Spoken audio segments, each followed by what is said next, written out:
All right, so thank you all for joining us, particularly on a very snowy day. And I know several of you maybe have been without power for some of the day, or maybe even currently are. So we appreciate you making some time in your evening to join us for our monthly meeting. We have an important topic to discuss today, so we'll get to that in just a moment.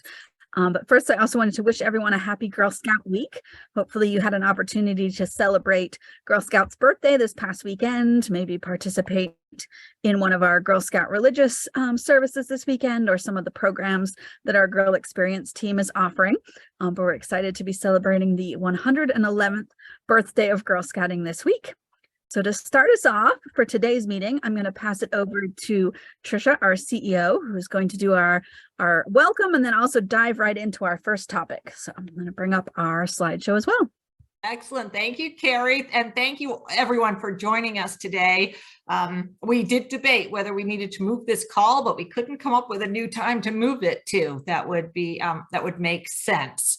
So first, I want to let you all know that last week the board of directors met, and they are establishing over the course of the next year 3 new task forces. The first is the Bylaws Review Task Group. So if any of you have expertise in governance or know someone who is a governance expert, knows things about bylaws or legalities, and you might be interested in joining that task group, please let me know. You can always write to customer care at girlscoutsgwm.org or put it in the chat. The second is an HR policy review task force, which is going to be looking at our HR policies, both for seasonal staff as well as our full-time staff. So we'll be looking, that will start up probably later in the summer. So if anyone has some HR background or knows someone, oh, Allie's volunteering. I like that, Allie. We didn't want to call you out to do too much, but we'd love to talk to you about that. So thank you. So if you know anyone with some expertise, we would love that. And the third task force, which is going to start after at least one of these others wraps up, will be the Long Range Property Planning Task Force. And that will be focusing obviously on our properties, helping to prioritize work that needs to be done on those properties, given the very realistic expectations of our finances and what we own. So if you have some expertise or interest in that, we'd be looking for folks who know things about property arrangements, property planning, programmatic materials. Please let me know. We expect there to be a lot of interest, and there are limited numbers on the committees, but we'd like to make sure we have a geographic and diverse background participating. So just let us know on that. And again, that was for the board of directors. And as always, we're looking for board candidates or nominees. I know that Peggy and Allie are both on this call, both who sit on our governance committee and are working on those efforts. The other item that I wanted to make sure I talked to you about is the National Council session, which is going to be taking place this summer. So please be on the lookout in the coming months, weeks, for delegate forums, where we're going to talk to you about the 7 proposals that are coming up at the National Council session, so our delegates can go informed with your opinions and feedback, so we're well prepared to vote on the issues. The delegates are getting their orientation this week, and then we'll be moving forward with scheduling those. And we have a few delegates on this call tonight, as well as our lead alternate. So all of us will be reaching out shortly. We can do it communities if you're interested, or we'll do it in some general forums, much like this. One of those conversations will be about changing the promise and law. So we really hope to get engagement from our volunteers as well as from our girl members. So please be on the lookout for that as we come up to it. And then for my other update, Carrie, you might as well move the slide forward. Our impact report came out in the last couple of weeks. And as a result of the impact report coming out, we received several questions about our finances, with people having some concerns or wondering what these items were. So I thought I would just spend a real brief time helping to explain our finances so that everyone knows what the council's revenue and expenditures are on an annual basis. So here's our operating revenue. 1.2 or almost 1.3 million came in from public support. And that included some of the CARES Act money from the federal government. So it's considerably higher than we normally get in public support, which usually hovers around $450,000. But we are grateful to all of our donors, our funders, our foundations for their support.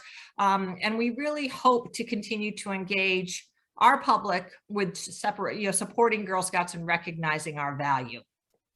Product sales is the large purple section, and that's $3.2 million. That includes both the fall product and the cookie product programs. That money obviously funds the majority of the activities at the council level and your troop activities as well. On a normal year, the product sales account for about 70% of the council's income. Program fees, which would be camp, summer camp, as well as weekend programs, any of the programs that are put on, whether they're virtual or in person, amount to $700,000. And that does not include the price then we turn around and we might pay out to vendors, which is on our expense lines. Council service fees, the amount, the extra $15 charged for girls to help support the council service and programs is $65,000. Sale of merchandise, which is the retail store, brings in $164,000 in income, and then miscellaneous. This is just for GSGWM. Yes, Sue, this is our budget. And then miscellaneous, which is interest income, potentially dividends we might receive for our investments. If we sell an old tractor or timber or anything along those kind of lines, comes in as miscellaneous income at the $23,000 mark. Does anyone have any questions on the revenue for Girl Scouts of the Green and White Mountains? Okay, then why don't we move to the next slide? If you come up with something after, never hesitate to ask, okay? These are your numbers as much as my numbers. On the expense side, these do differ slightly from years past because the board of directors adopted a new operating expense allocation this year in accordance with our auditor's best practices and recommendations. As you will see, a majority of the money is spent on program services. That includes maintaining our camps or running camp programs, running the background checks for all of our volunteers, volunteer training, the staff that directly support the girls and the adults are all under that. Management and general accounts for the executive salaries, which would mean IT, myself for the most part, finance, anyone who is not constantly directly working with girls and who is not in our fund development department. The fundraising number includes fund development restricted staff, as well as the amount we spend on appeals as they go out, including public, printing costs and postage. So our total operating expenses were $4.6 million. We did make money operationally last year, as most of that is as a result of the CARES Act and careful balancing of our budget. But then we take into account depreciation of $238,000. That is based upon a depreciation schedule for our assets, which are primarily our buildings, our computer equipment, our vehicles that we own. Does anyone have any questions on our expenses? Okay, then if we move to the next slide, this is where we've gotten, I think, the most questions and the most confusion. I think it's this one. So the loss on sale of assets would really mean most of the first three lines all react to our investment accounts. The beneficial interest in trust is we are the beneficiary of two major trusts that are held by other organizations. And so when their investments go up or down, we have to reflect it on our statements. Oops, go back. You're going way too forward, too fast. That's one way not to make sure we have no questions.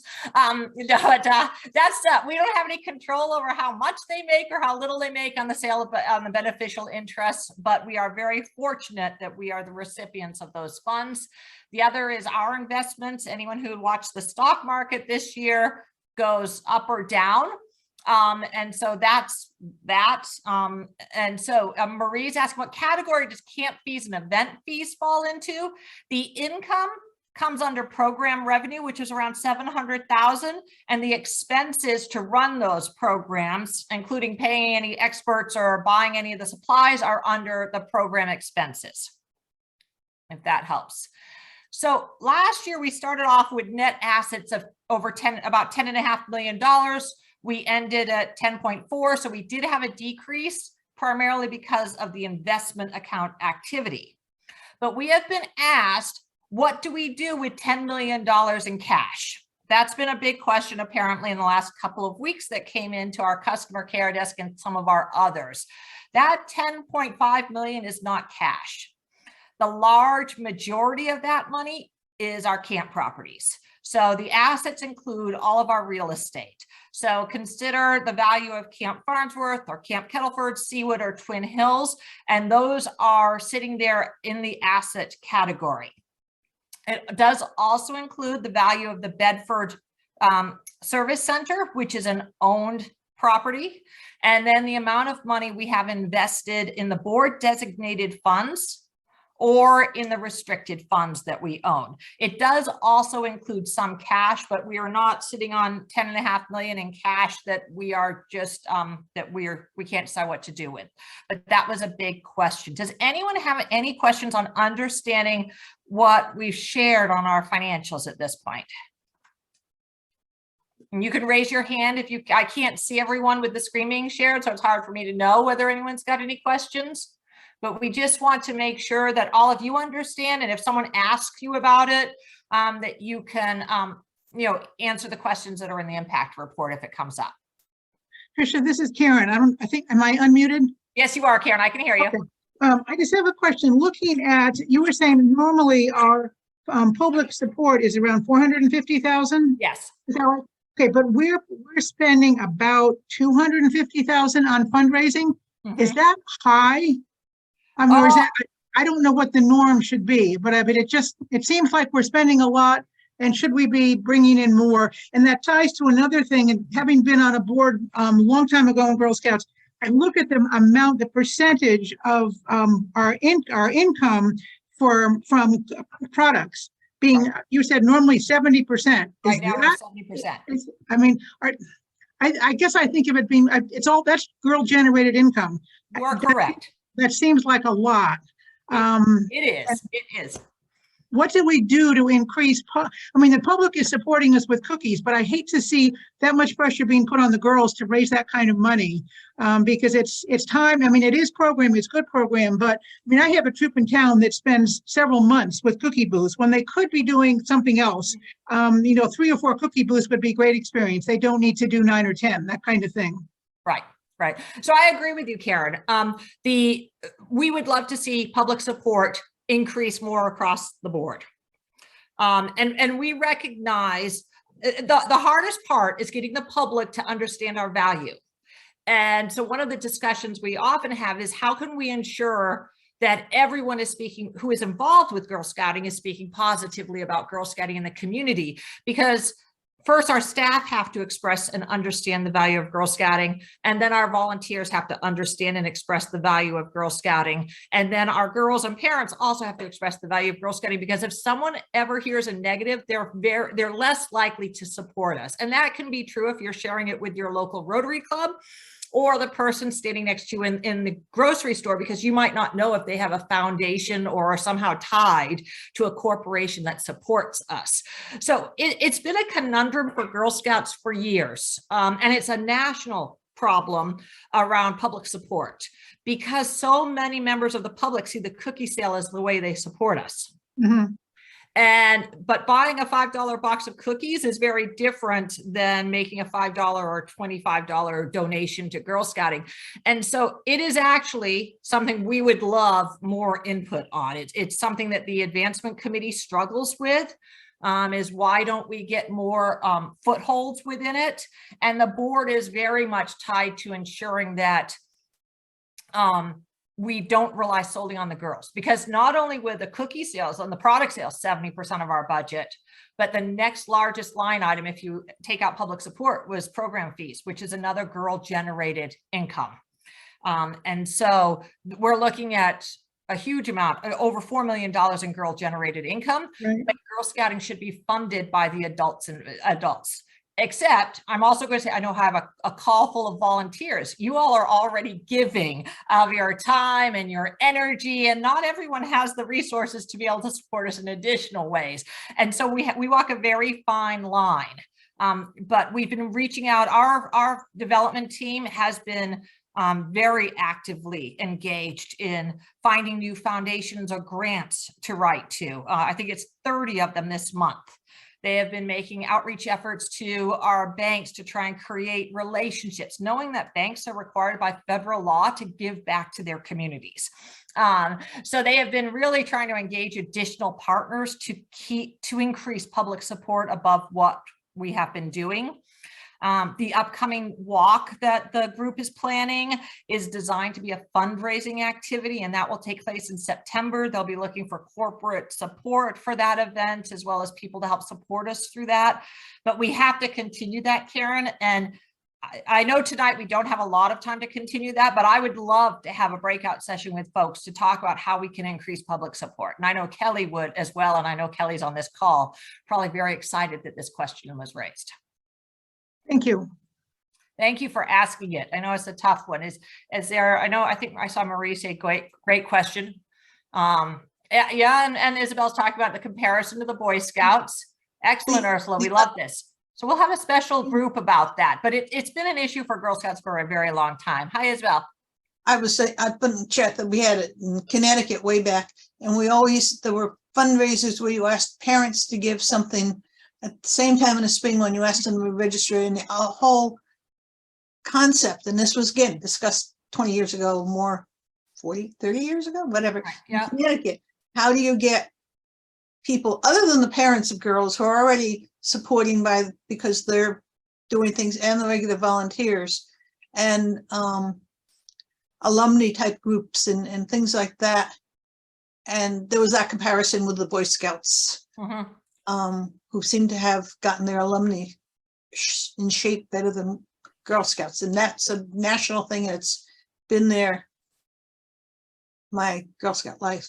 Yeah, so I just want to say our alumni are in great shape. Love our alumni. But I understand what you mean about the Boy Scouts and their time. But we have to be in my position, I have to think of us as an independent organization, not compare ourselves to them, but it is an ongoing issue, and how we get support is another big step.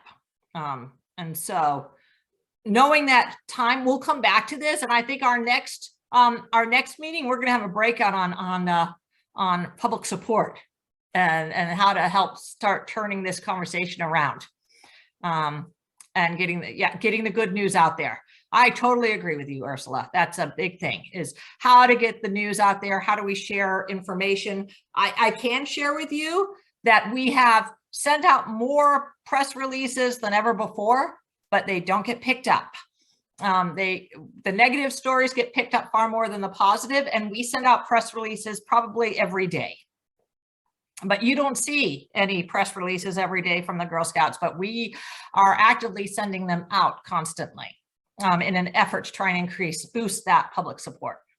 Can they get sent to volunteers? Because we may have a local paper that we can get something into if we bring it up. We would send it to you in your community potentially, but let's put that on, and I'll talk to the marketing team about that.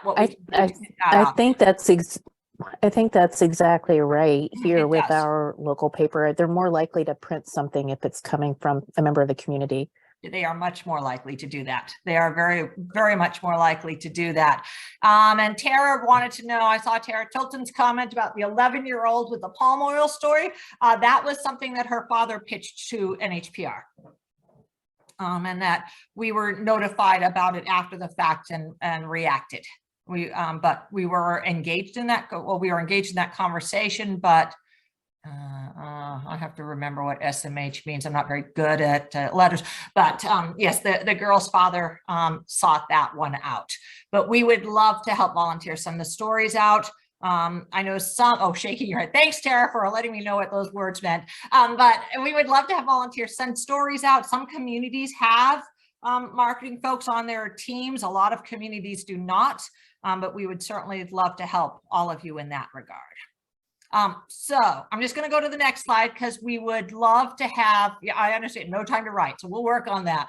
I'm going to go to the next ones because we have a poll we'd like to get some information on cookies about and move on to the cookie conversation. So Carrie, can you go to the next slide, or whoever's moving our slides forward right now? Oh, there's the press room. Nice job, Amanda. Thank you. Oh, there we go. Okay, so this is just a real high-level summary chart of about the cookie proceeds. So as you all know, we're selling our cookies for $5 a box. About 26% of that $5 goes to the cost of cookies, transportation expenses, warehouse expenses, cupboards. In many cases, our cupboards are located in folks' homes or donated space, but there are also other places where we actually have to rent space for these cupboards to take place. And then the staff who are specifically supporting the cookie sale, whether they're cupboard folks or people who are driving cookies around for us, or the specific product sales staff, are included in the 26%. 24% of the sale proceeds goes to troops or the girl rewards with program credits, the money that girls earn with their incentives. Again, troop proceeds are individual girl proceeds, and then the rewards. And 50% comes back to GSGWM to operate and fund council programmings, training for our volunteers, all training support, property maintenance, financial assistance for our girls, the campership funds in many cases, and background checks, any of those expenses you might think that we operate. And so 50% comes back to the council. Next, we are currently at the end of our contract with Little Brownie Bakers. We have engaged in discussions with both bakers to find out what the situation is next year and to get an open, as much open information. Yes, Cookie Dough Sabrina, we're calling program credits because that matches up with the software that we use to register girls. So it's program credits. That's a term that the IRS prefers we use to Cookie Dough as an explanation. So some of the reasons we've changed it, but that is the program credits amounts. So Carrie, if you move to or whoever's moving my slides now behind the scenes, if you move to the next one, we have received word that the cookie prices, just the prices that we pay for the bakery, are going up 10% and slightly more than 10%, depending on the variety next year. And so 30% of the money is going to go to the cost of cookies, warehouse space, transportation expenses, credit card fees. I don't know if you're all aware that the council spends about just under $50,000 in credit card fees supporting the cookie sales for our troops on the digital cookie platform, and just the supporting staff. So that's 30%, which means 70% of all the proceeds will need to be divided between the troops, the girls, our program credits, incentives, the investments into our programs, property, training, background checks, and everything else. So we've got some questions for you. And yes, Marie wants to know if there's a more equitable way for the council programs for access to sponsored events. And that geographic viewpoint is something that we are doing in Northern Vermont. Actually, this year has a dedicated staff member. That is not the case anywhere else in the country, in order to work on that equity and to ensure diversity in program offerings. So Angie Marie is up there really trying to develop more partnerships so we can continue to expand our reach across the northern tier of our council. But we have to continue to work on that. And the program team is charged with going to, I used to require a map with the pins for every place a program was, and we're going to continue to look and ensure diversity. And Marie or any of you who might feel that we need more programs in your area, we're going to try and come up with ways to get your feedback on where we can partner, because some of the big issues are where our program partners are located, which impacts where programs are related. We don't control, some of them are because we have partners who offer a lot of programs. The staff are moving around when they're offering programs. So that's part of that equity issue. But anyway, we have a big issue next year when that larger percentage, over 10% increase in the price of cookies is going to be happening with our specialty cookies costing more or 50% of the price we're selling them for. So when you consider troop proceeds, girl incentives, on top of the fact that the specialty cookies cost more than twice as much as our regular cookies, for those, there is not money coming back to the council. And the specialty cookies for us right now are the Toffee-tastic and the s'mores. So does anyone have any question on this particular slide or the income, the price we're looking? Because what we want to do is get some feedback from all of you. Hi, this is Zainab. So I'm one of the new troop co-leaders. I think I'm just a little worried that the troop proceed ratio is, like compared to because my son is in Boy Scouts, compared to their fundraisers, it's already a lot less. So I'm just worried that if this is, with the inflation cost and all these cost increases you're talking about, will it be even lower for a troop? Because this is a lot of effort. This is our first year trying to do it. It's a lot of effort, a lot of work put in. And then there's a lot of pressure too, that all those cookies need to be sold, that you're not left with a loss. So I just want to, you feel like, okay, this is something that, okay, it would really help the troop, and okay, we're going to be in a good place for the rest of the year, especially with our troop just starting out right now. You're basically starting from scratch. There's no you don't have any kind of like items for the troop. Everything you're pretty much buying yourself, or you don't really have any troop funds to start with. Right. So one, we'll need to reach out, because sometimes communities have some startup funds to help a new troop, but not all communities have that sort of money available to help a troop. But otherwise, the troops do often rely on the money that comes in from the 2 product programs to help provide many resources. And so last time we had a major cookie price. It was several years ago. We went out and asked all of our volunteers many questions, including whether or not, if we raised the price of cookies, would the excess money go towards girl proceeds, girl rewards, or what was cookie dough at the time, or troop rewards? And overwhelmingly, our volunteers voted to increase troop profit proceeds as primarily a troop or organized entity. So we do have some questions to all of us, so we can turn this off. Carrie, if we can stop sharing the screen. I just want to come, and then we're going to start a poll, but I've done something to this. I'm just trying to get to the chat to make sure I answer. One question, and Crystal answered, is both bakers have come back to us with prices that would be a significant increase next year. Okay. We are aware that most of New England is currently $5 a box, with many councils charging an extra $6 for their specialty cookies. So we're one of the few councils that charge $5 for both. We also are aware of what other councils are discussing for next year, and what they're going to be talking to their volunteers about as well, because all councils, especially as they come up with new contracts, are facing significant increases. And so we do want to be aware of that. And yeah, and Sue Rochford is just indicating maybe we don't sell those 2 varieties. The big problem with inventory shortages is neither the 2 specialty cookies for Little Brownie Baker are actually baked in the Louisville warehouse or Louisville factory.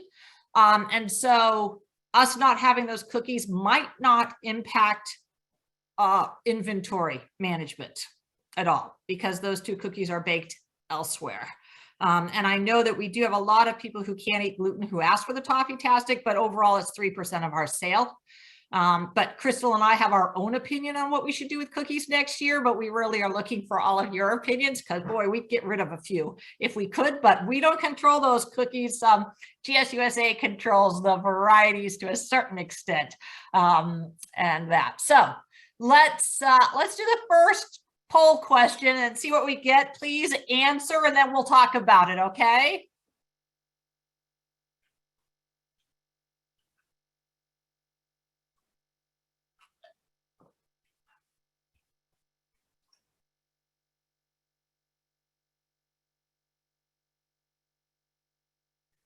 I know they're monitoring to see when we get 48 responses.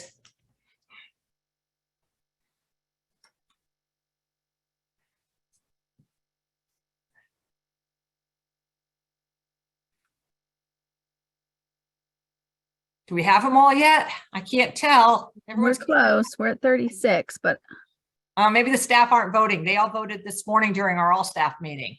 I think that's probably good, Carrie, 80%. Yeah, I think we might want to count that as all volunteers. Okay, so excellent. So it's pretty close between the opportunities which the cookie program provides girls or the taste of the cookies. So that's great news. Apparently, no one believes that the cookie program is all valued because of the ability to donate to Gift of Caring. That precisely matches the responses of the staff this morning. And then the value of the cookies, which it's good to know our bakers will be glad to know that the value of the cookies is a good thing. Was there a comment on the gluten-free? ABC's gluten-free cookie is a chocolate chip cookie, but we don't know exactly how they're doing for another couple of weeks. When the sale starts wrapping up, we'll be able to see how other councils are doing, but there are multiple councils still in the middle of their sale or just starting. And we have heard other comments today about the allergy labeling on the cookies, and that ABC does have is able to offer peanut-free cookies, whereas Little Brownies cookies are all labeled that they're produced in a factory where peanuts are present. So we do understand that that information is out there as well. So I'm glad some people were torn between these options. So let's go to the next question and see how we're doing here.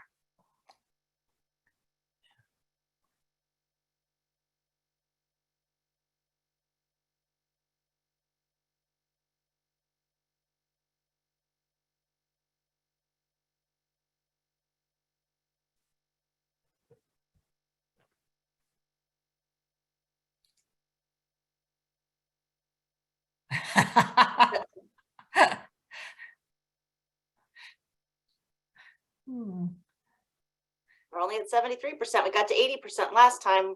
Okay, so most of our customers don't know that there are two bakers.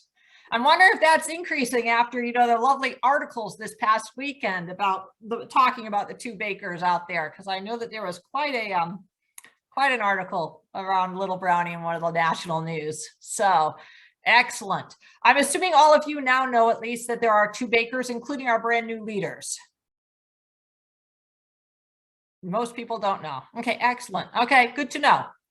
So then let's move on with that information that you think most people are split between liking the taste of cookies and whether they support us, as well as most of them have no idea that there's two bakers. Let's move on to the next question.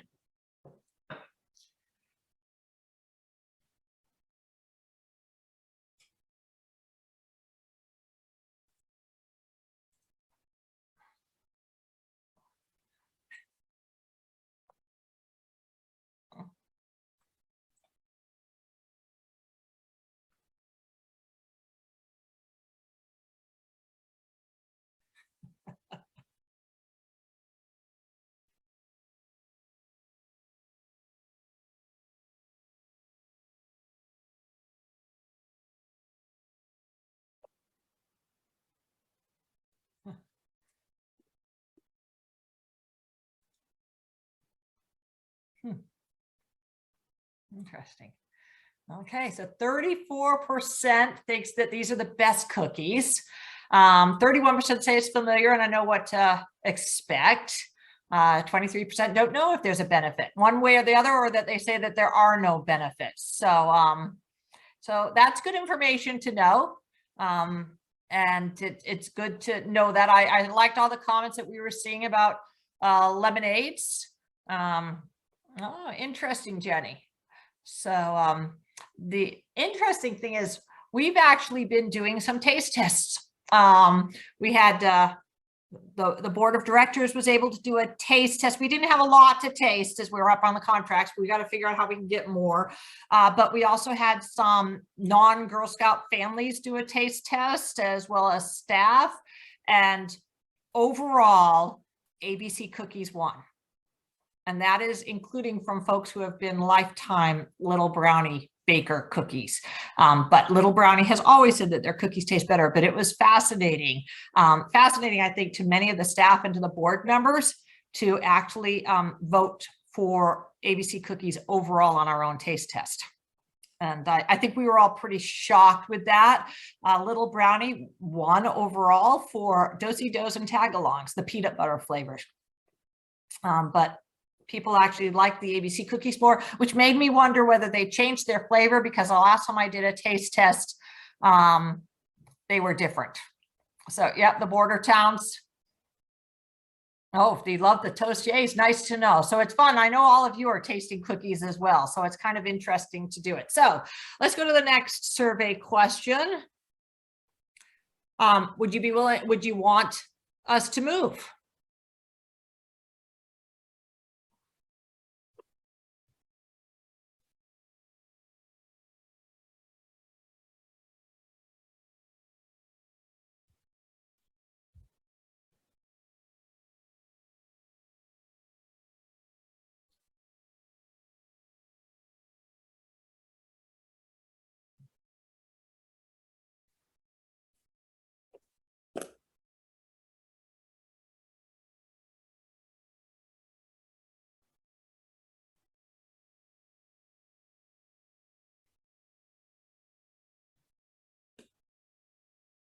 Okay, so it's almost split between yes and no. And then about half of you say you do whatever the council thinks best. Some of you said other, which I'm assuming the others are some of the questions in the chat. Will that mean less shortage issues if we move bakers? Well, that's one reason why we're even discussing it. Is, as many of you are aware, last year we had a significant inventory issue with cookies. And we found that out obviously in the middle of the sale. And so that was not a very easy thing to be having a sale and have massive shortages. ABC had some, ABC did not have shortages until the end of the season, because ABC actually started baking cookies for Little Brownie last year. This year, we received notice as sales were starting that we were going to be limited to our cookies. So actually in probably around November, but what we did as a council was we bought 96% of the cookies we forecast up front that the council bought and paid for, and had them delivered so that 96% of our cookies would be in-house for all of your cookie booths or for your initial orders, so that we wouldn't run into the problem that happened last year. We knew that Raspberry Rallies were going to be in a limited edition cookie, and that those were going to be available for online orders only. That was the decision of the national organization to boost digital cookie sales. ABC also had limited editions of Raspberry Rallies, but once Little Brownie announced that they were going to have shortages, that is why digital cookies did not open until February 27th. Because all councils needed to get their initial orders in first.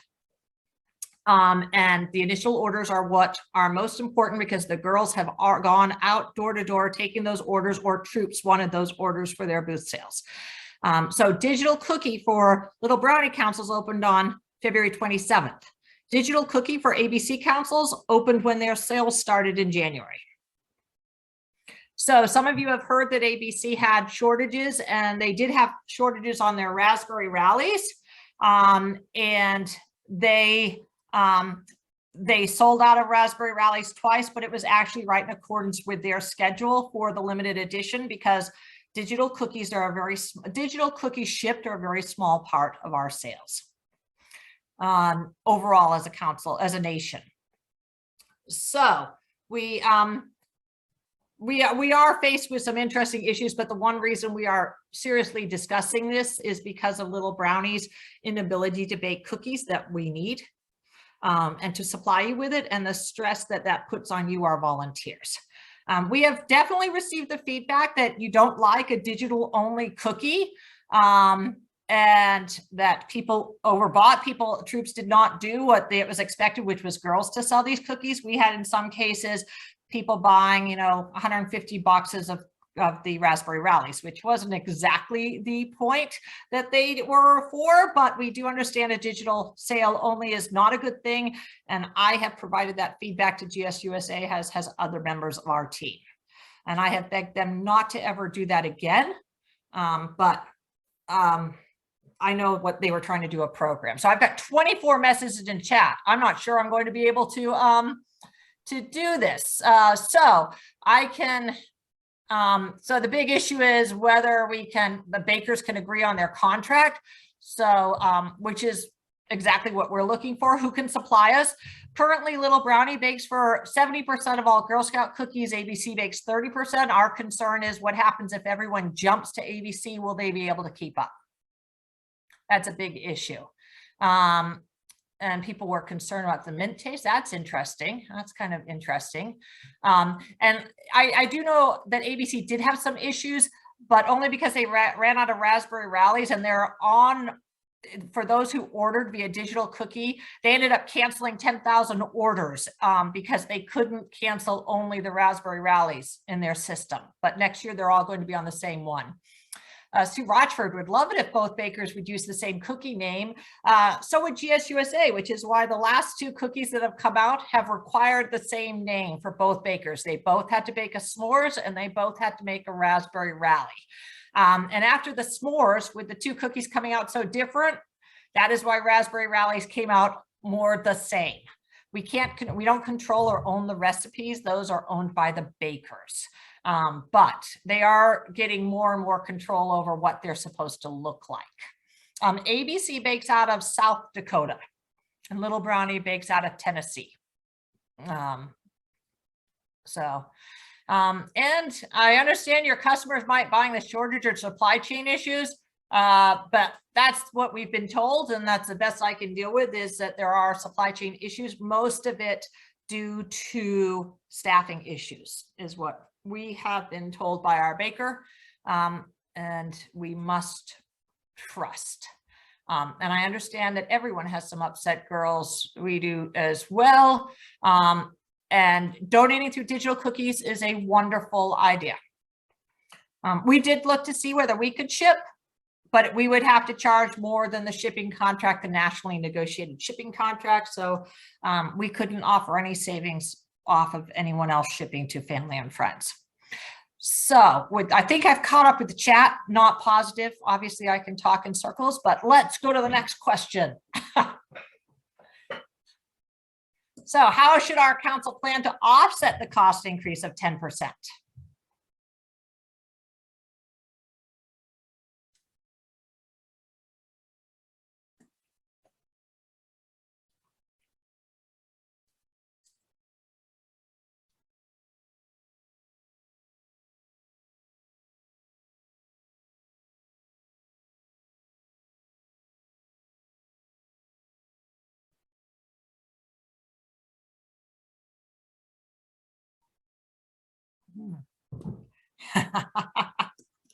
Yes, Sue, it's a hard question. That's why we want you all to help us answer it.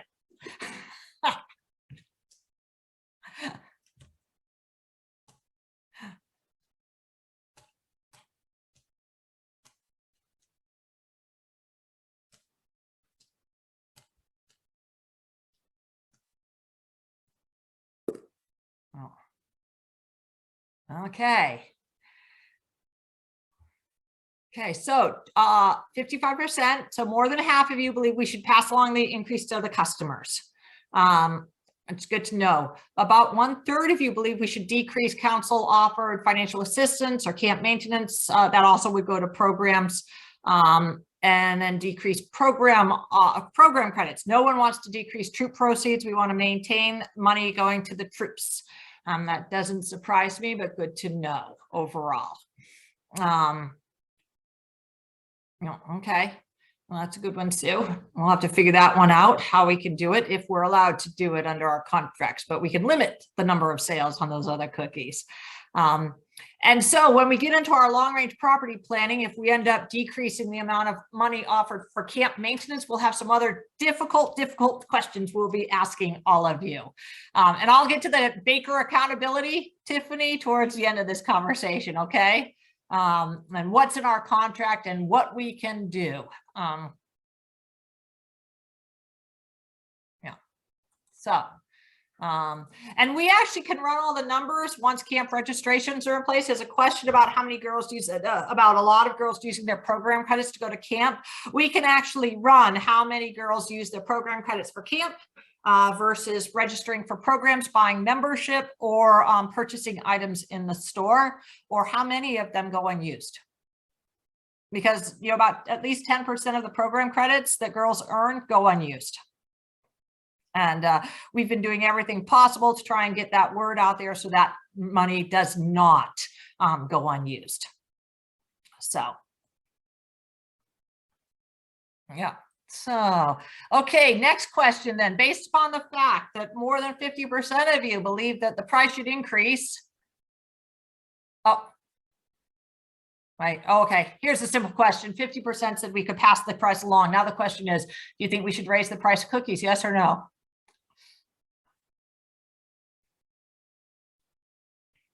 I jumped the gun.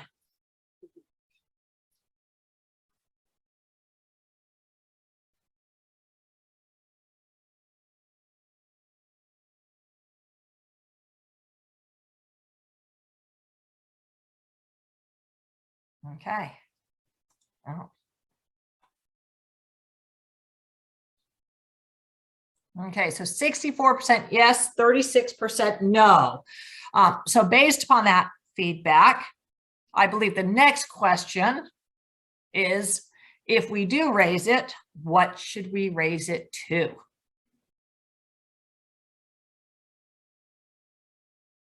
And each one of these obviously makes a difference for the bottom line and how much money we have to divide between the different portions. Because the one thing that won't change is the amount we pay for the cookies. Do you all know you were going to have to work so hard after a snow day? Don't blame me, Joan, not wanting to work with quarters.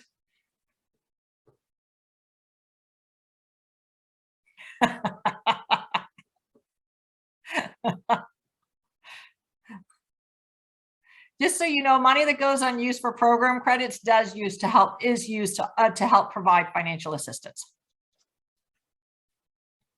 Visit one of the retail stores or buy your membership for next year, right?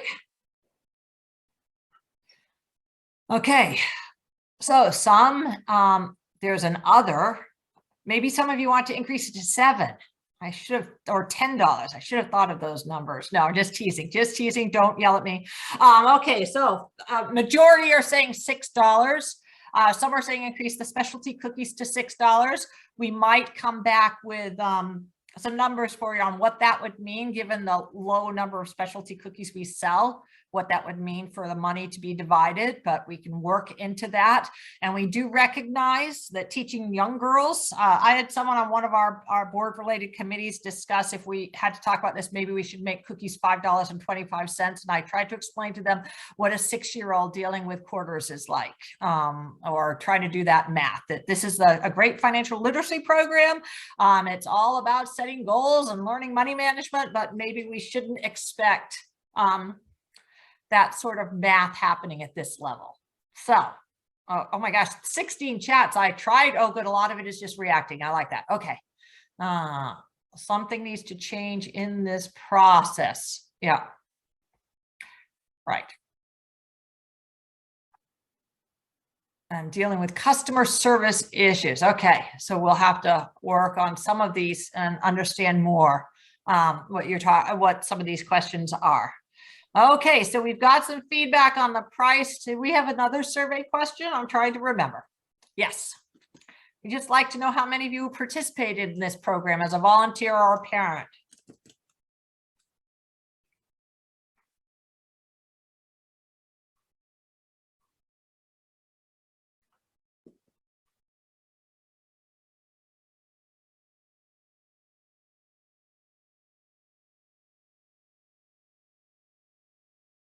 Okay, excellent. Well, thank you all for that. I know that this cookie program, the cookie program, might be one of the favorite programs for young ladies, for our Girl Scouts, but I also know it's the most stressful time in a volunteer's year. So thank you for that. Thank you for being there to support the girls and for carrying boxes of cookies around and for eating the cookies or for buying the cookies. I know in the snowstorm today, I didn't like not having power, so I opened up my son's box of Adventurefuls that we bought for him, and I started eating them all. And there were 2 extra cookies in my box. So when little Brownie tells me there are no way we can have short boxes or over boxes, I have proof because I opened one up today. But thank you for all of your feedback with regards to that. And so Tiffany asked a question: how can we hold our cookie baker accountable? So one thing is, we could get all the cookies we want if we wanted to buy and pay for them in October. Question is, what do we do with all of these cookies that we buy from the baker in October? Where do we put them? Where do we store them? And what do we do if we don't sell them all? The Girl Scout cookie program is very unique in that we react to orders that are taken. So the initial orders make up a large part of our sale. We forecast, and right now we still have cookies. We have plenty of cookies in our cupboards for anyone who still wants to do a booth in this final sale. A final weekend of sales. We still have cookies. So the one cookie, obviously the problem was the digital online, but we still have cookies in-house. At I think all of our locations. I'm pretty sure that Belle was putting her thumbs up to indicate, yes, she has cookies up there. I know that they're in Bedford and in Northwood, so in a lot of other places. But given the fact that we have 2 bakers, we have to be very careful whether as a nation we burn our bridges with these bakers, because no one else wants to bake Girl Scout cookies. If you think about it, we only sell cookies 3 months of the year. And so this company only makes money 3 months of the year, which is why both bakers are owned by major multinational firms. You know, Little Brownie is owned by Ferraro, and ABC is owned by Hearthside, which is actually the largest manufacturer, baking manufacturer in the country. And so we do run into an issue. 2 years ago during the pandemic, both bakers lost millions of dollars because cookies didn't get sold. And they had nowhere to put those cookies when Girl Scout councils were no longer buying them, which may or may not, they do not ever say this, have impacted how many cookies they made these last 2 years. Little Brownie was the one hit specifically very hard, lost almost $13 million over lost cookies that they couldn't sell. So we like to hold them accountable. We certainly talk to them about the contract. That is a big part of some of my work. If you don't know, I'm a lawyer by trade, so negotiating and discussing contracts is something I enjoy, and the poor baker really got a lot frustrated with me yelling at them. However, I also don't want to lose or have one of our bakers pull out, because if either baker pulled out of making Girl Scout cookies because we were all terrible to them, then we would not have this program. So we walk a very fine line with the bakers. We are partners. We are not antagonists. The question from Sean is, why don't they rotate sales regionally so that they're making money year round? Part of that is where people would sell cookies, and because of the chocolate, a large part of our country could not sell cookies in the warmer months. And for the South, they can only sell their cookies in December or January or February, because otherwise they could not do it. GSUSA has asked that all councils try and participate when they're doing cookie weekend for marketing purposes. Cookies used to be sold in various parts of the calendar year, but United Ways often had impact on whether or not you could sell in the fall, which is why our sale was always in the middle of winter. That, and it's because for us, it is the time when most girls are in troops and are available. So if you think about it, if we sold cookies in September, we would have half of the membership we do by the time January rolls around. And so when you saw our financials, that would be a very interesting thing. If we started the sale later in the spring, girls would not have program credits to go to camp. Because of the time it takes for the funds to come in and those funds to go out, we would not be able to get those program credits issued and paid for families to know that they could attend camp. So we are always very careful in choosing our dates to ensure that, from our feedback that we've received, is program credits are often something that folks need to go to camp, that troops want them to be able to do their camporee and year-end events. So we want to make sure you have the money then, and then that we don't impact any other sales or programs. And as Crystal says, we take into account the two school vacation weeks. So I have almost talked for a full hour and trying to answer all of your questions. But what I'm going to do is switch off the cookies real quick because a couple of other teams wanted to report, and then I'll be here to talk to anyone who wants to stay on to the end to try and answer more questions, or if I failed to miss anything. Okay, so who's up next, Carrie? Next up is actually the product sales. If they had additional information to share, or if you're all set, we can skip through. Well, they probably were supposed to do it before I started a poll. It's totally up to you. I think it probably wouldn't hurt for us to share this slide, I think, but I know that means then we won't have time for the other staff to go. So it's up to you guys. But real quick, I just wanted to give you some results here about where we stand right now with our sale. As you know, it's not quite finished yet, and I certainly don't want to count it finished yet, because these total packages with the asterisk next to it does include our pending packages that will be taken out of the cookie cupboards this week as well. So, but to date, I also saw, I think it was Ursula had mentioned that she's had a stellar record-breaking year, despite our challenges and certainly some of the disappointments with digital cookie. Our total packages are up almost 14% this year over last year. Which is great. And that's right within our budget of where we anticipated that we would be for this year. So we have a slide here or a section here that just shows digital cookies specifically, because I know this is a lot of questions. So if you can see, for Girl Delivered last year versus this year, we were up 38%. So about 345,000 out of the 1.2 million packages were Girl Delivered this year. That's from initial order and throughout the sale to date. And 15,000 this year packages were shipped, which of course is much lower than it would have been. And I believe our number probably would have been closer to last year's number at the 115,000, maybe a little bit more because of Raspberry Rally. But that's about 10% of the total packages that we sell during the course of the program. So 30% overall packages are sold on digital cookie. That includes what we take for credit card sales as we do cookies in hand. Things like that, the pickup cookies, Girl Delivered, shipped, and donated cookies are all part of that line item to get to the 31%. So I know that's real quick, but I just wanted to touch on that. Crystal, do you know what a PGA, what our PGA is sitting at right now for our girls, and how it compares to last year's? 285 PGA this year, and last year we were at 259. So the increase is because the girls are selling more cookies, not solely because of the increase in membership. That was one of the questions, was whether the 14% increase was due to an increase in membership. But the PGA is up, girls have sold more cookies this year. Yeah, we only have about 3% more girls selling this year. So the PGA is up significantly more than that. Okay, excellent. Thank you. Any other questions for Crystal? Okay. Well, do we have another department that has 1 minute to talk? Who's going to be fast? Good thing I'm a fast talker. Who else wants me to do their department? Well, I'll mute myself because the PGA, Cheryl, is per girl average. So the average number of cookies a girl has sold.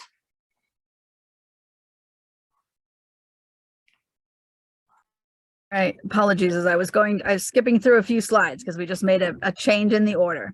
So next we're going to go to Christine, who's going to speak about Girl Experience. Yes, you can skip, I think, my first 2 slides. In the sake of time, there's the team real quick. There's some of the outdoor trainings we offer. Next slide. All right. So some of the outdoor trainings that we have coming up for you all this spring is we are offering 2 blended bowls. So our bowls is our basic outdoor living skills.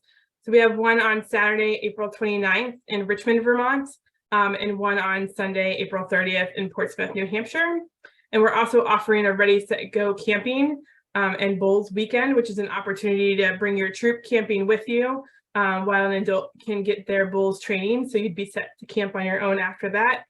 And that will be happening Friday to Sunday, May 19th through the 21st. So just wanted to share those opportunities with you.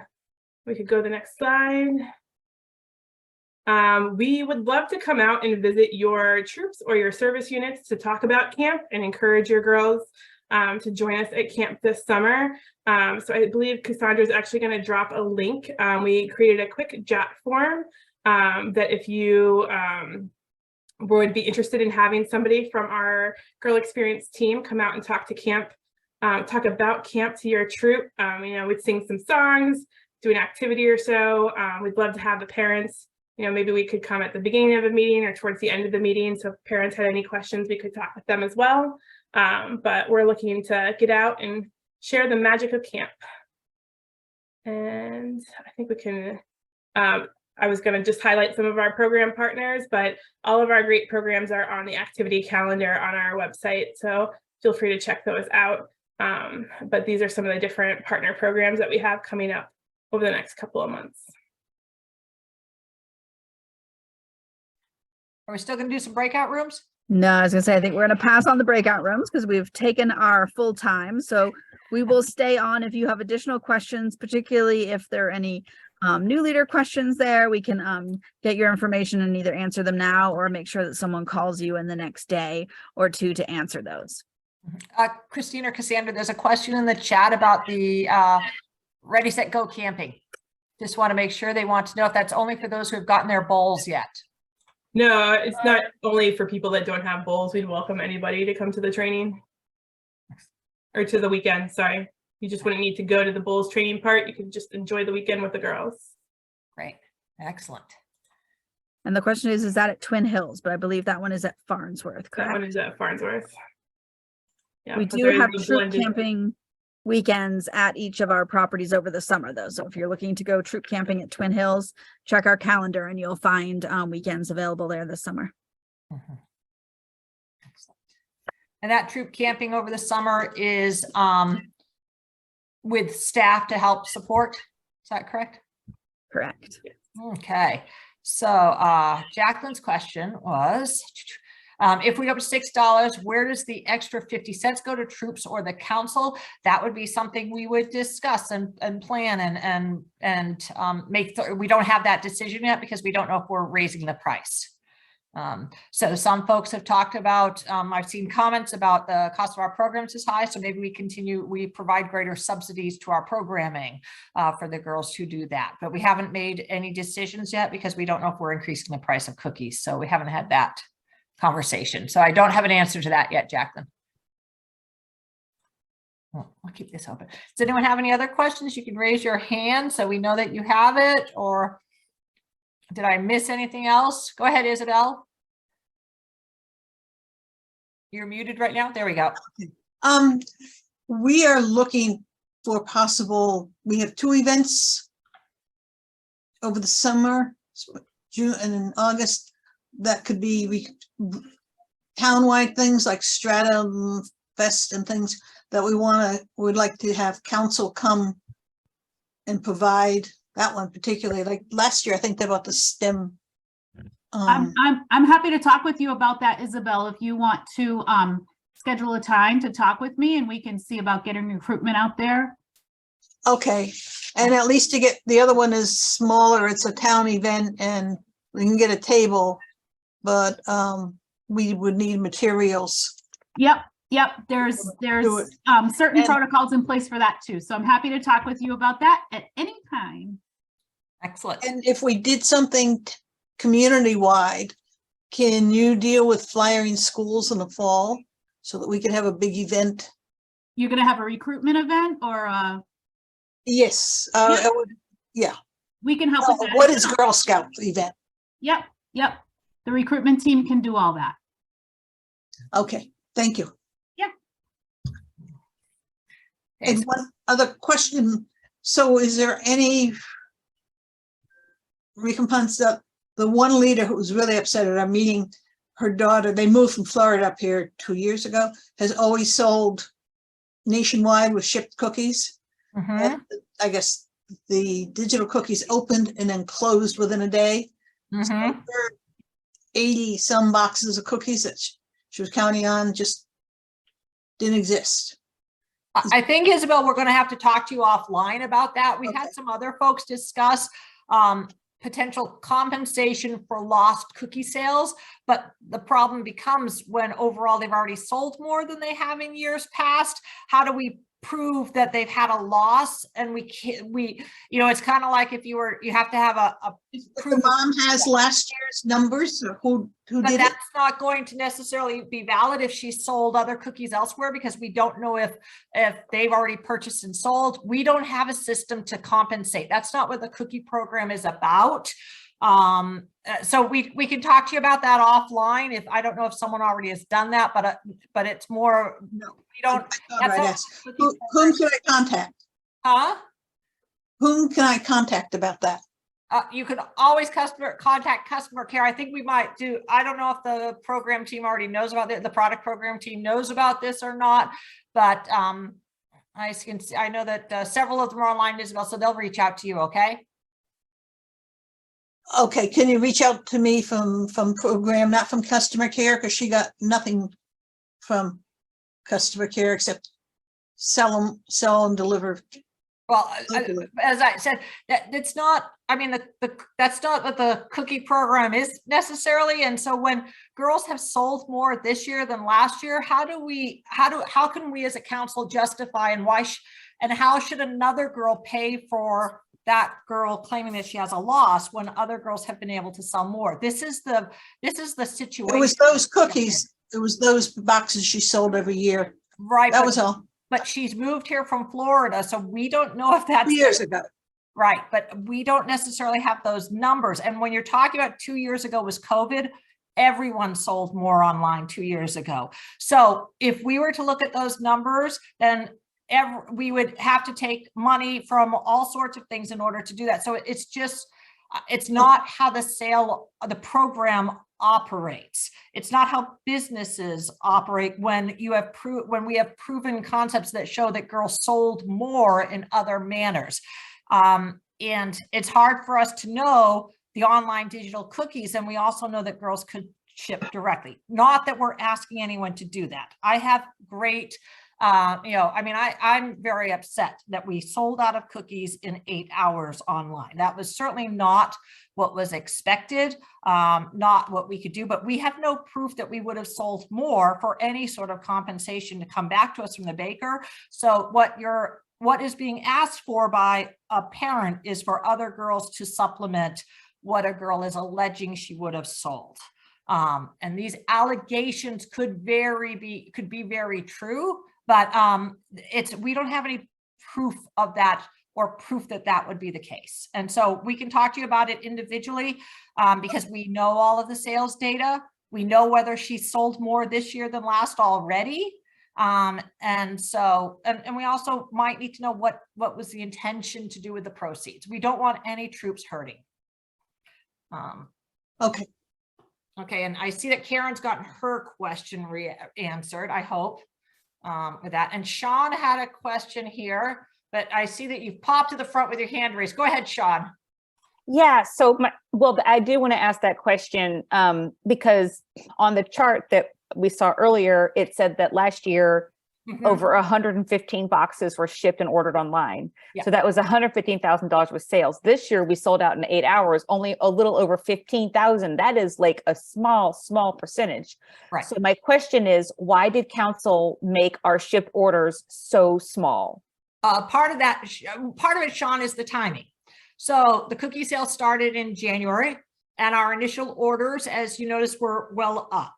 So cookies were we had to bring cookies in-house to meet the demands of troops who had high initial orders and for their initial booth sales, meaning that by the time February 27th came along, we'd already gone through most of our cookies.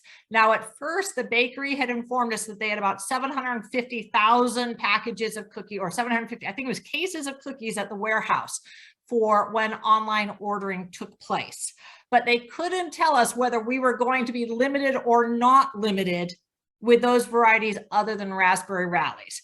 Because all councils across the country opened on February 27th and 928,000 orders went in on digital cookie in one day, the bakery sold through every cookie that they had in that warehouse within that 24-hour period.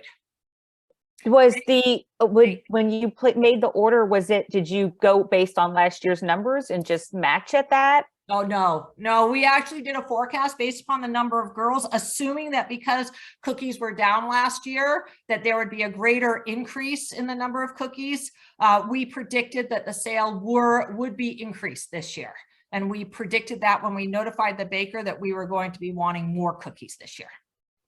Okay, because I'm the person that Isabel was talking about, and Okay. I moved here 5 years ago, not 2 years ago. Oh, okay, excellent. But my daughter does normally sell. Last year, I think she sold 72 boxes online, and so this year she got to sell nothing online. And she's got an immune issue, so we don't do a lot of booths because that's not appropriate for her health.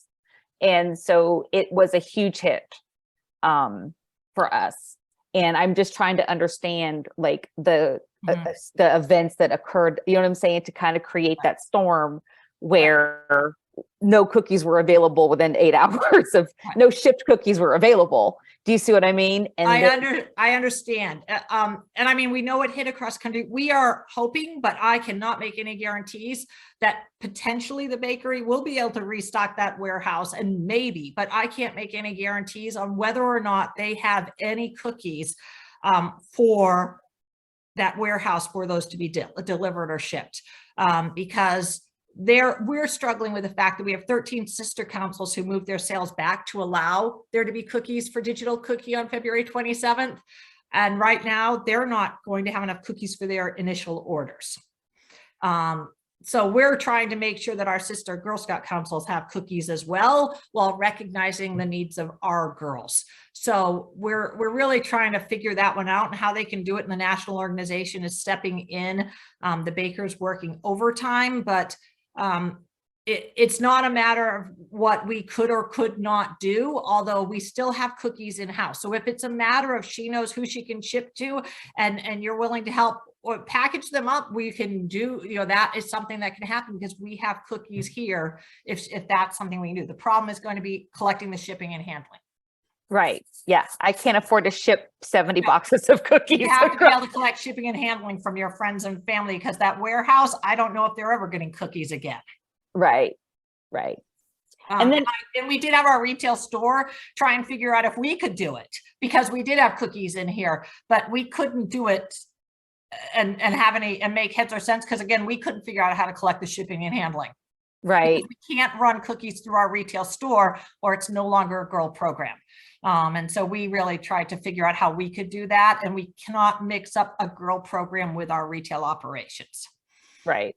And I just want to say, in terms of like thinking creatively about how to adjust all of this stuff, I know some businesses make the customer pay for the credit card fees. Mhm. And if we're spending $500,000 on credit card fees, Oh, 50,000. okay, fine. If we're spending $50,000 on credit card fees, I'm like, Yeah. you can pass the credit card fees to the customers. I think most customers would be okay with that.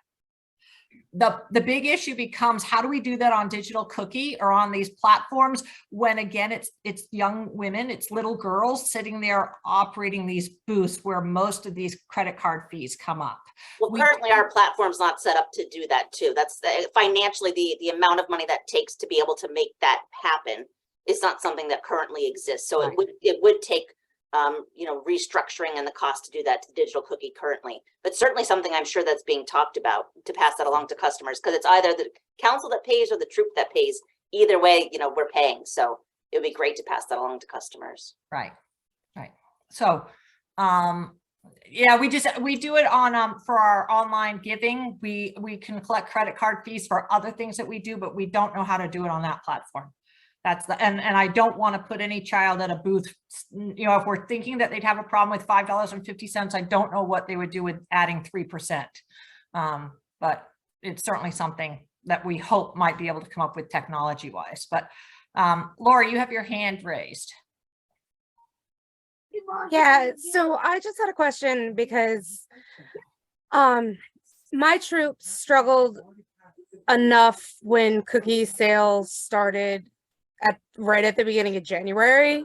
The December 27th start date really threw us for a loop because we don't meet during December, and that is right in between the holidays. So it really put a lot on, well, me and any volunteer that I could find to help me out in getting the cookie information to the scouts so they could start their season and everything, where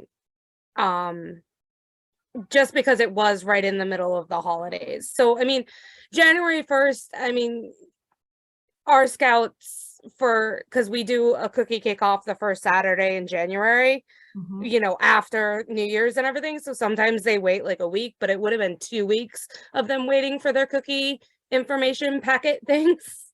So, it's just, I'm kind of curious who makes that decision, and you know, because I'm sure there's troops out there that loved it, you know, but just so I can share how it impacted the troops that I work with and everything. You want me to jump in, Trisha? Yeah, you can jump in because we make that decision. Yeah. Okay. That's our decision, and we do a lot of analysis to determine how to pick the best dates based on obviously delivery, and then when ACH payments would be due and those type of things. So this year, I think many of you, though the December 26th start date was a little bit challenging, and I think that was across the board for all of us.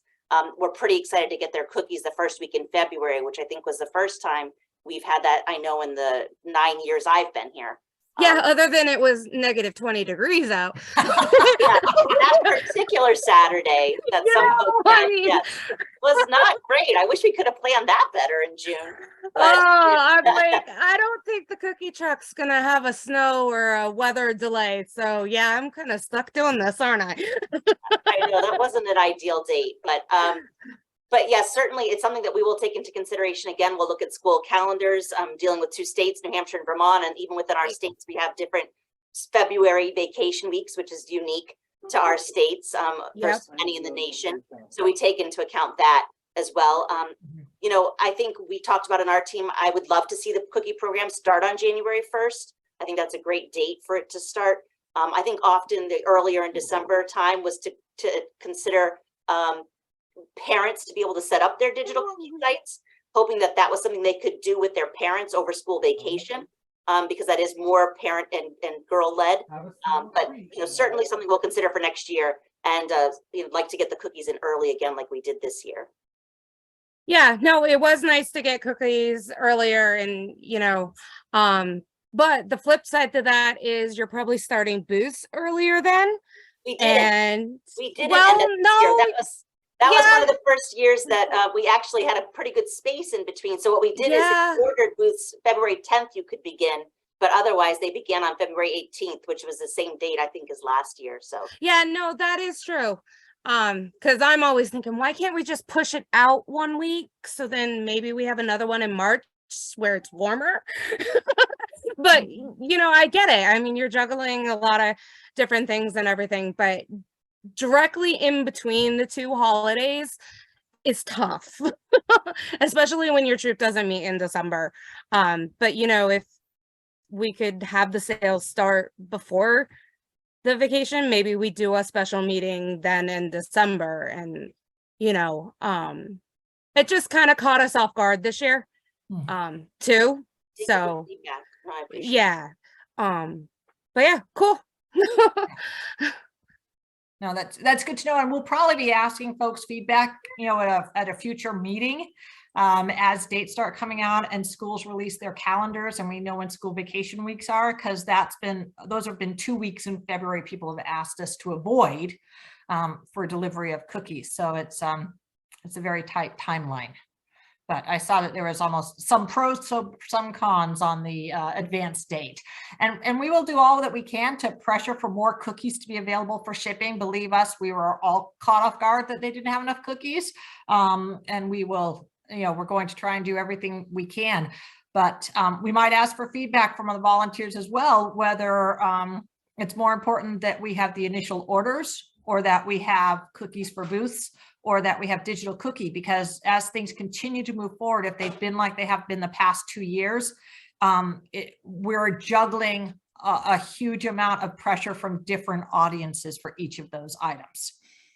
Knowing that the bulk of all of our cookies are in the initial order, if we cut that short to ensure up a month early that there's more in digital cookie, it's just going to be interesting until the bakers can get their warehouses under control of their manufacturing process better, which we don't know. So any other questions, comments, details on the Build-A-Bear reward event?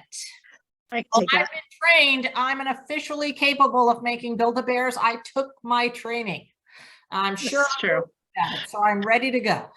Are you volunteering to stuff all the bears at the event, Trisha? No, but I could. I can pitch in to help. I'm here to pitch in to help as much as I can. Tara, we're still working out the finite details of that. And part of that is because we want to see how many girls choose that event. Some of the things that we've been talking about are doing some early Saturday mornings, offering a multitude of dates at the Bedford store because all of the stuffer and all of the items are housed at the Bedford store. And then we are going to bring everything to Camp Fernsworth. We have not picked the exact date yet and offer multiple times in one day for that location. And obviously any of the families are welcome to go to either one of those locations. So we will have more details very soon. Is there any, we usually go as a troop to Build-A-Bear and have our own party. Is there any possibility that the girls on our troop who didn't make it to 850 can self-pay and participate as well? Because I'm all about getting together with council and making new friends. However, I don't want to leave the girls out who want to do a Build-A-Bear event as well, when we can just go to the mall and book our own party and self-pay there. You know what I'm saying? I do know what you're saying. So a couple different things. So the girls that actually earn the reward will get some items that will only be available to them because they got to that level of the cookie sale. But because we have Build-A-Bear and we're welcoming anyone to come Build-A-Bear, if you wanted to come do the standard one, I'm sure that would be fine too. Okay, because the parties that they offer, the price is going up every year, but we've collected the bears as a troop, and they offer the bear. Actually, you could choose which Girl Scout bear. They offer a clothing item and then a vest or an accessory, and it's the $40.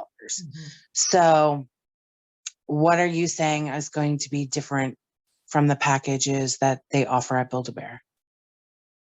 So the package for the 850 event? Yes. So that we're again still working that out because we want to see exactly how many girls choose the 850 reward, but we will offer a unique item that will only be available to the girls that get to the 850. Okay, because that will make a difference in what my girls choose. We're leaning towards, Tara, just, you know, like a t-shirt for the bear, and potentially, if we can, a patch that would be for the bear and for the girl. Ah, I see. That would be I see. specific to Build-A-Bear. So yes, it would be worthwhile for them to select it. Would be my opinion. Yeah, well, they're not gonna select it unless their sisters can go too. So, and if they don't select it, they get the beach bag, and we do the Girl Scout Build-A-Bear party at the mall in Manchester. Then they actually get 2 rewards. It's just their parents are having to pay. Or the you 40 could come bucks to support get the the bag. council and do a Build-A-Bear event at the council and Yeah, not go to the mall. Troop party at the Okay. council. Okay. We'd love that. We'd love that. Yeah. And I know they're working on some plans for that too. Okay. So there are some questions here about location for this Build-A-Bear reward. And whether it's going to be in Bedford and Farnsworth, or where does this event take place? So for the cookie reward, we're going to offer probably several Saturday mornings in Bedford because it's housed there. So we can be a little bit more flexible. Moving the stuffer is a little, we have to recrate it and put it in the Stemmobile in order to bring it anywhere. So for the cookie reward Vermont location, we're going to use Camp Farnsworth, and we're going to have the day and offer several times throughout the day. So there'll be morning and afternoon times that people can choose. And again, if you're in Vermont and you want to come to Bedford, that's absolutely fine. And if you're in New Hampshire and the Vermont date works better for you, you can absolutely go to Camp Farnsworth too. So all the dates will be open to all the girls that have earned that 850 level. So in addition then, Marie, when we announce the other dates that will be up in the Williston location, an opportunity to be able to, if for girls that want to build their bear there at that time, that would be an opportunity for them to take advantage of that reward if they select it. You're welcome. Any other questions, comments?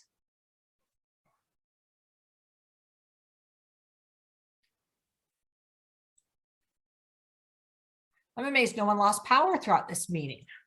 Maybe some of you did and we totally missed it, but no other questions, comments. Oh, Ursula did for a minute. Okay. Tara still hasn't gotten power, nor I don't, and I know Amanda hasn't. I was fortunate enough to get my power back at 6:38. So I was very lucky to get it back before this meeting, or I've got my handy flashlight out just in case I needed to be on my phone.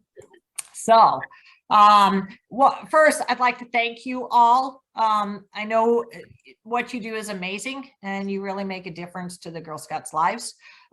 We are here to support you in any way that we can and to balance everything that we do. And we know that some of you have struggled more than others, and we love the fact that many of you have been able to be successful with the cookie program.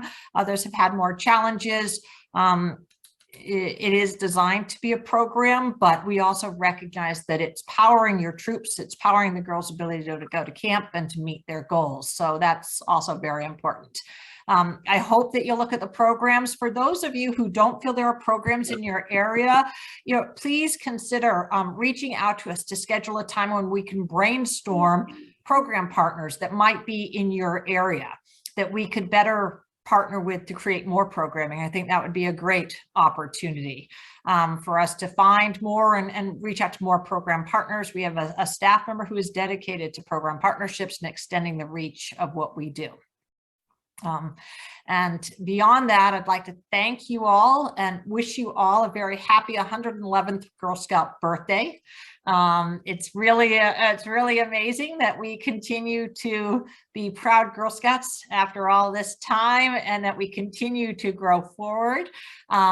Please help your girls celebrate this week, because it is a fantastic week and we're proud of all that we do. And just thank you all for being Girl Scouts and being part of our organization and our movement to grow courageous, strong, and confident girls. And So, Trish, can I just say a thing for Girl Scout Shabbat? yeah, go ahead as well. Yeah.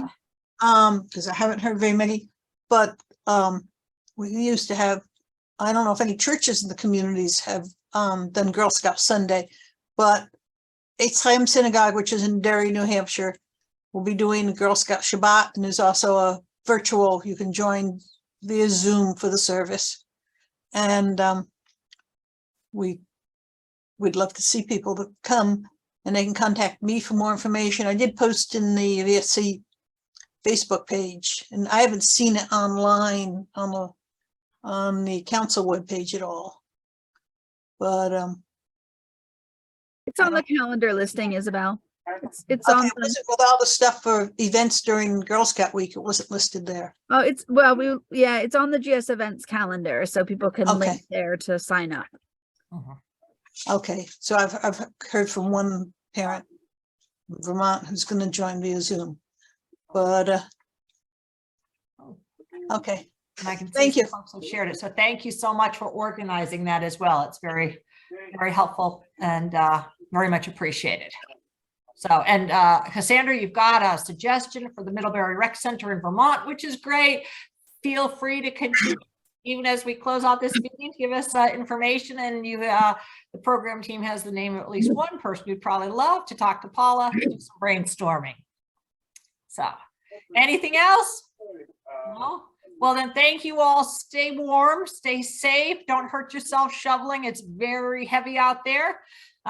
Thank you again for all that you do.